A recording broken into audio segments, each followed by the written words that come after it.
This is the Big O Show. This is the Big O Show. All righty, there he is. You ready to rock? You ready to roll? Both of them. I like it. I like it. All right, so I wanted a great performance from them at least. Show a respectable performance, not the shit you've done the last 2 weeks. I would say mission accomplished, right, on Saturday night, right? Really respectable performance.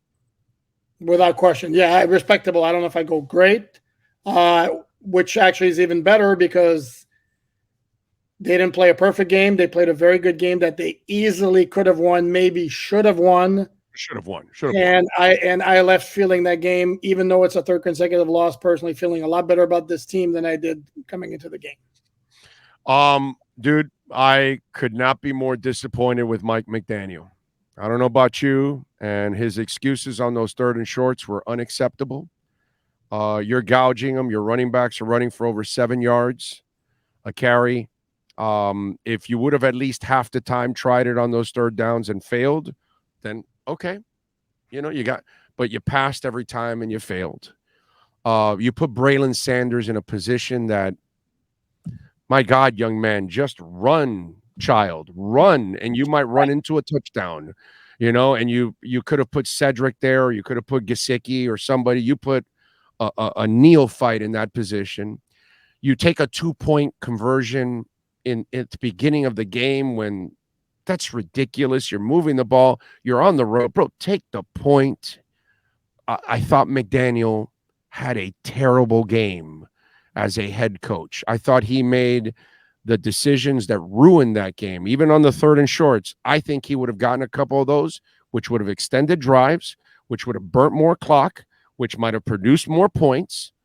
And you already left points on the board. And then Sherfield and Hill both dropped touchdowns in one possession. I know you don't feel that, but those passes were perfect.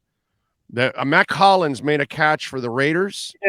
That was tougher than the Trent Sherfield catch. And the announcer was going, great pass by Derek, because that's the only place you can put it, just like Sherfield's the only place you can put it.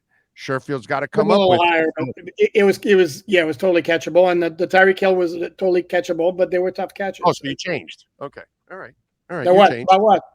No, you said those weren't that good of throws, and they weren't as catchable. And O.J. McDuffie corrected your ass. I never said they were bad throws, ever. No, not bad, but they weren't good enough or something. I was pushing against the notion of calling them out clear, out-and-out drops. I said they were both catchable balls, which is also what I tweeted in the first half. Okay, whatever, we can haggle. That's fine. I tweeted in the first half of the game on Saturday night that the receivers were not doing any favors for Tua by not making any difficult catch. And if you want to be honest about it, 2 weeks in a row, by the way. Forget 2 weeks in a row.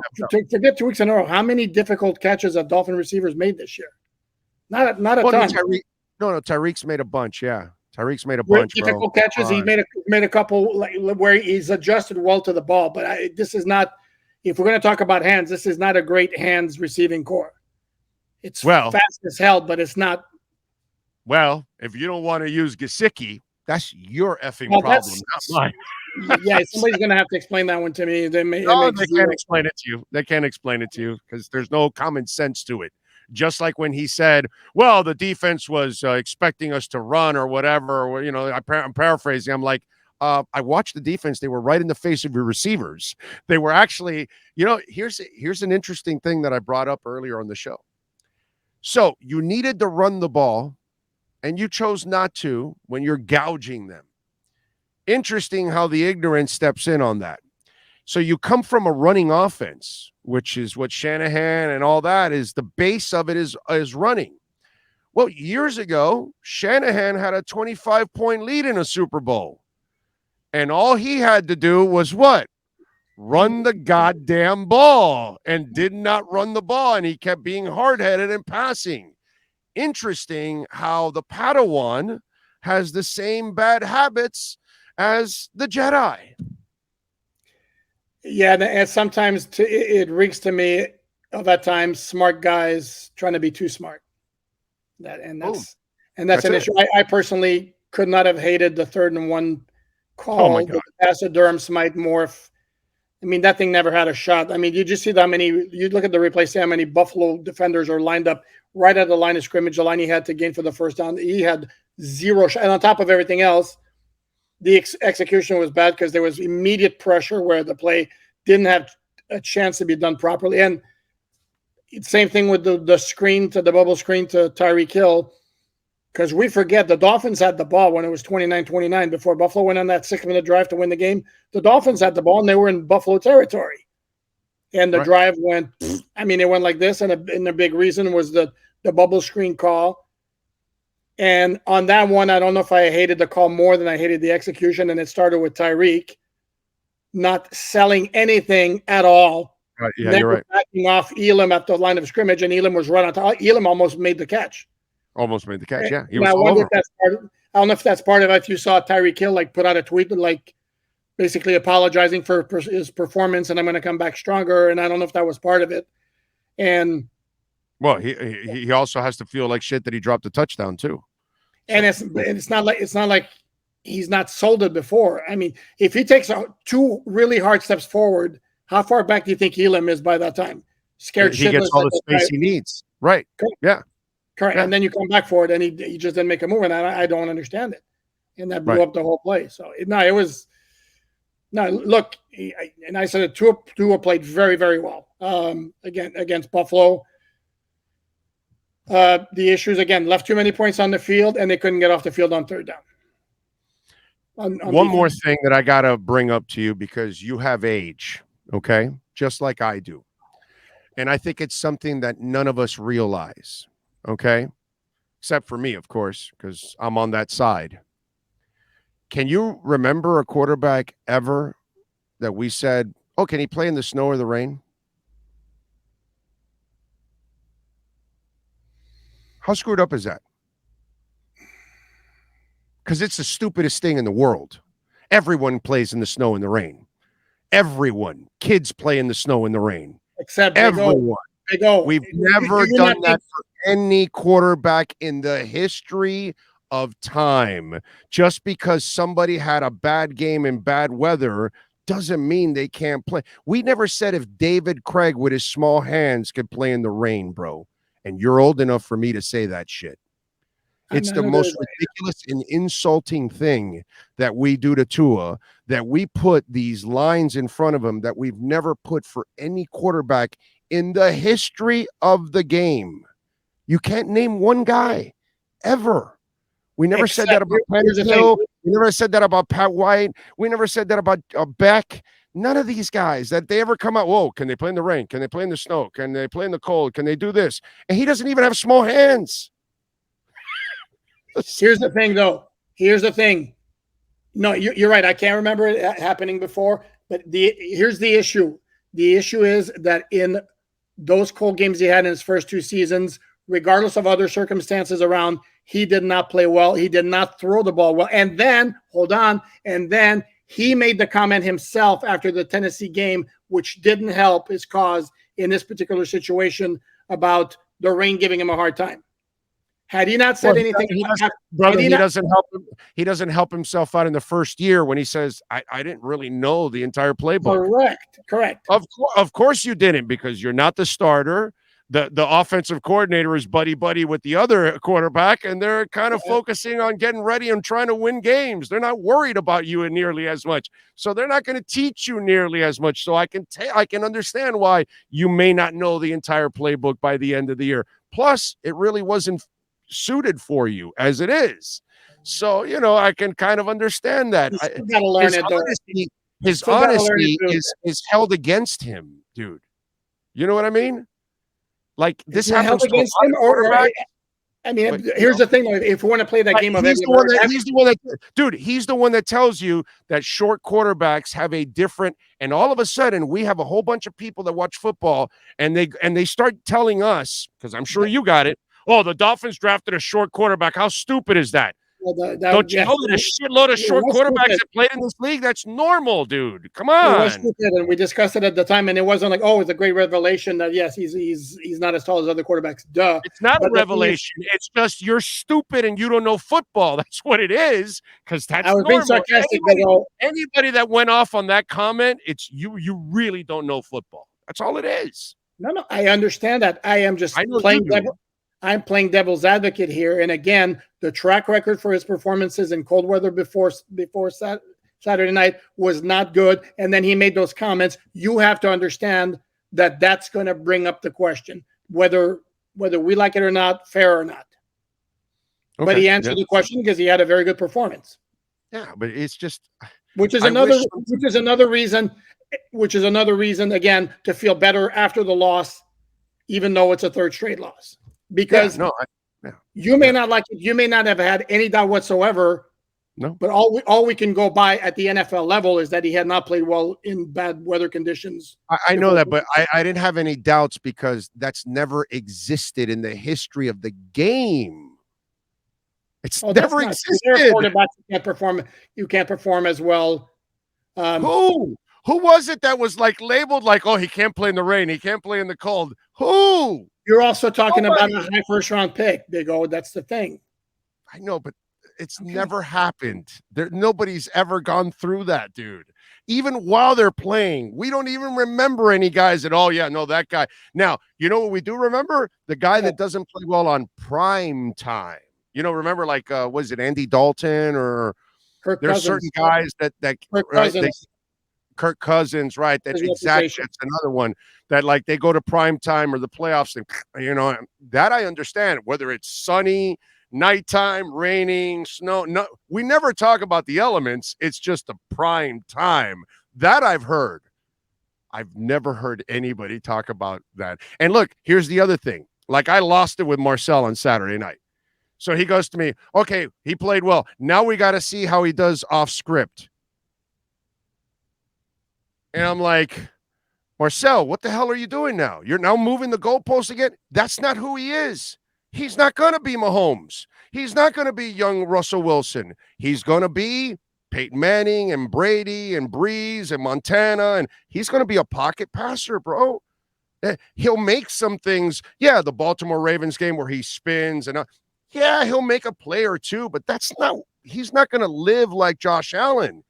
And I thought that was, again, unfair on Marcel's part because he's now setting himself up to be disappointed because there's no way Tua lives up to that because he's not the off-script guy. Or maybe off-script, it's desperation off-script. Or maybe, and hear me out on this, maybe Marcel wants to anoint him the way you'd like him to anoint him, and for him, that's the final step together. I'm with you. That's not his game. And if please tell him that. Please tell him that. Okay. Please tell him that. Please. Okay. Please tell him. I tried to explain to him. By the way, when you do explain that, he's going to call you old, and he's going to say that that doesn't fly in today's NFL. That you all have to be athletic and this and that. And then I told them, okay, so where are all the athletic titles? Where are the athletic quarterbacks? Are they winning titles? Last time I checked. I mean, eventually they will because 20 years from now, the NFL will be littered with athletic quarterbacks. But for now, the pocket passers are the ones winning all the titles. Mahomes won a Super Bowl, and when Brady retires, but there will come a time when. But last year, it might be needed. Last year, it was Matthew 2 pocket passers. Correct. You know what I mean? Stafford and by the way, the best of the young quarterbacks is the guy in Cincinnati, and he doesn't live off script. Is he going to do something off script? He can make plays off script. He can make he can make plays, but that's not what he lives like. That's not who he is. You know what I mean? He's a pure pocket passer, and absolutely badass too. By the way, Jesus Christ, that kid is the real deal.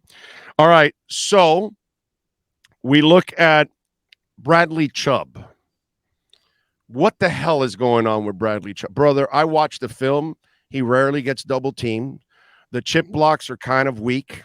I saw one chip block where, I saw what Boza did to our chip blocks. He used them like traffic cones. what is up with Bradley Chubb? Because if you actually watch the film, because some people say, he's double teaming, he's opening it up for Wilkins.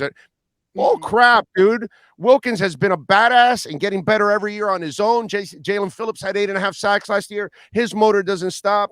And Sealer kicks ass no matter what. Chubb has done nothing for them. In fact, I will argue that they're doing everything for Bradley Chubb to go do his job, and he's not doing it. So please, you watch the film, enlighten us on Bradley Chubb.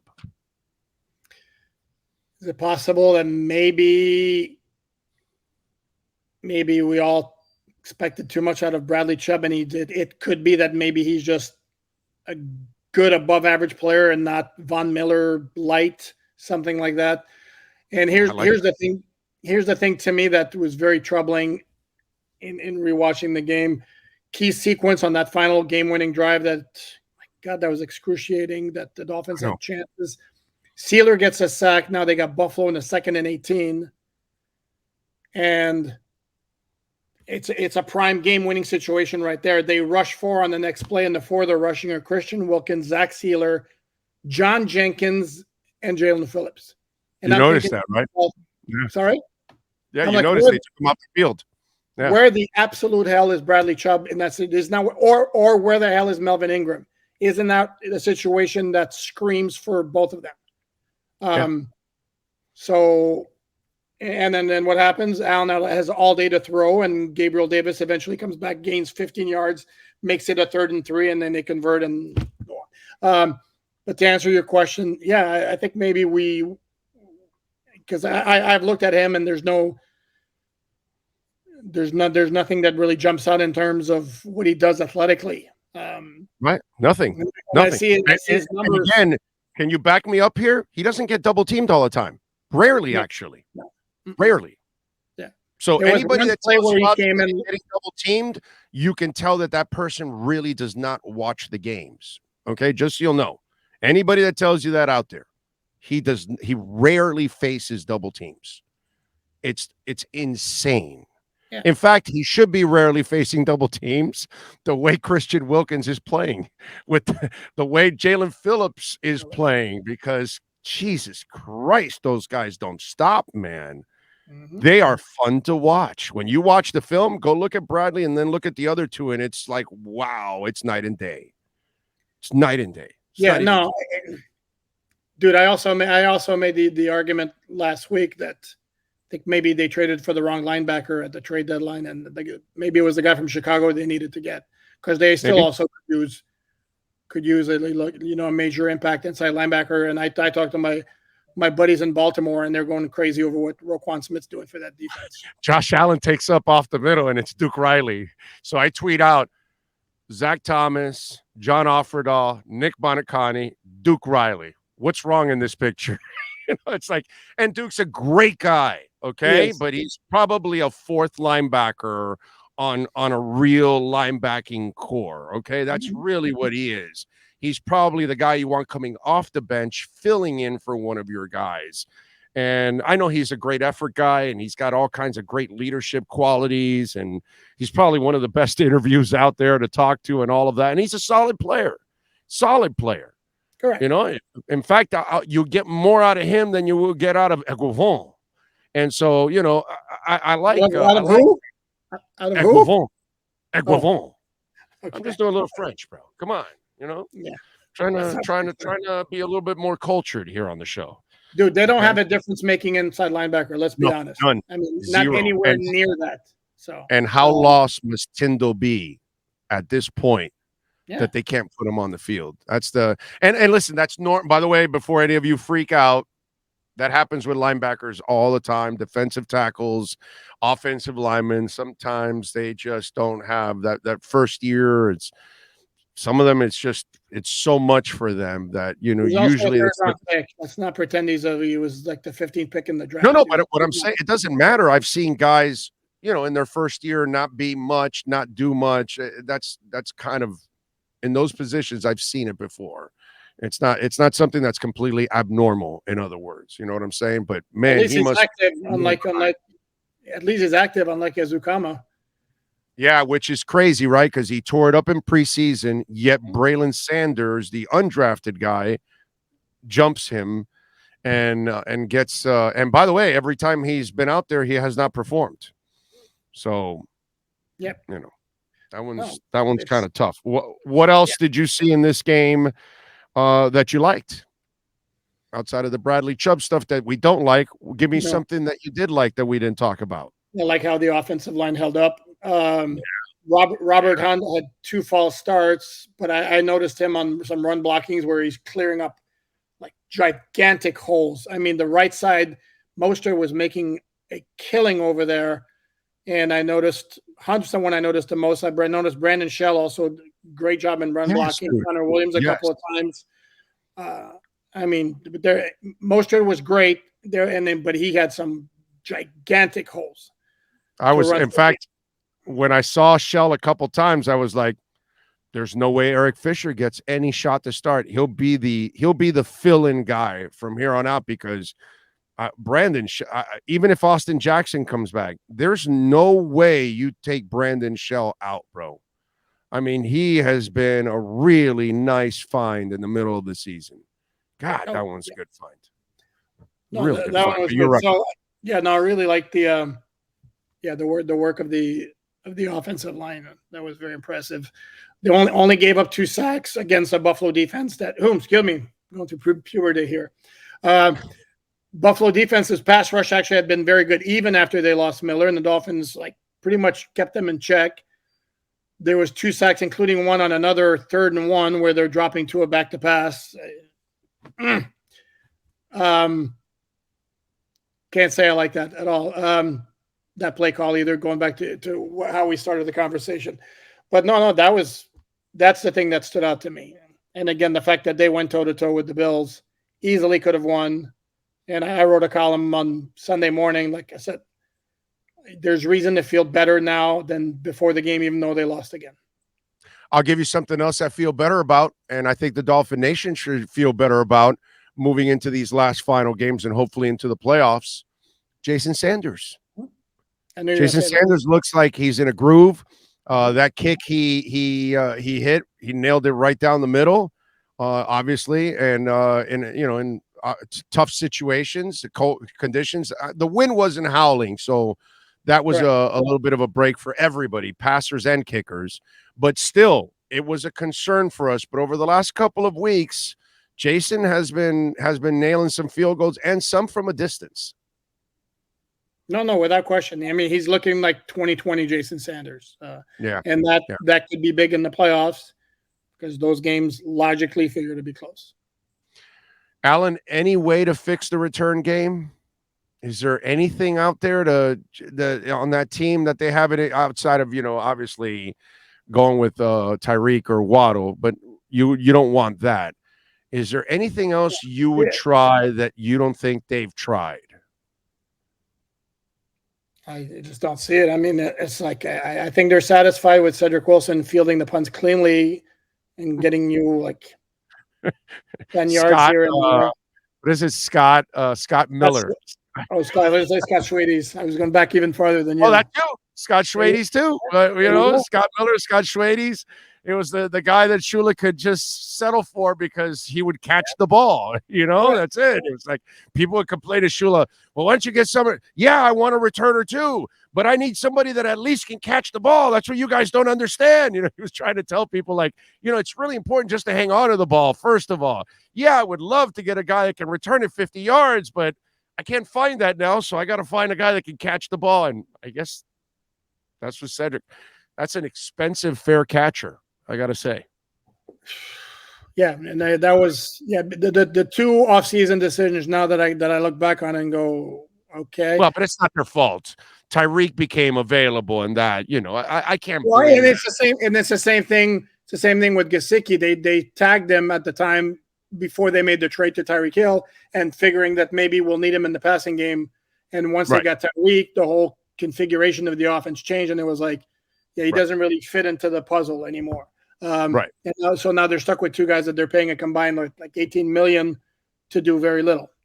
Going back to the return game, I'm more bothered by it seems every game there's like a decent sized return against.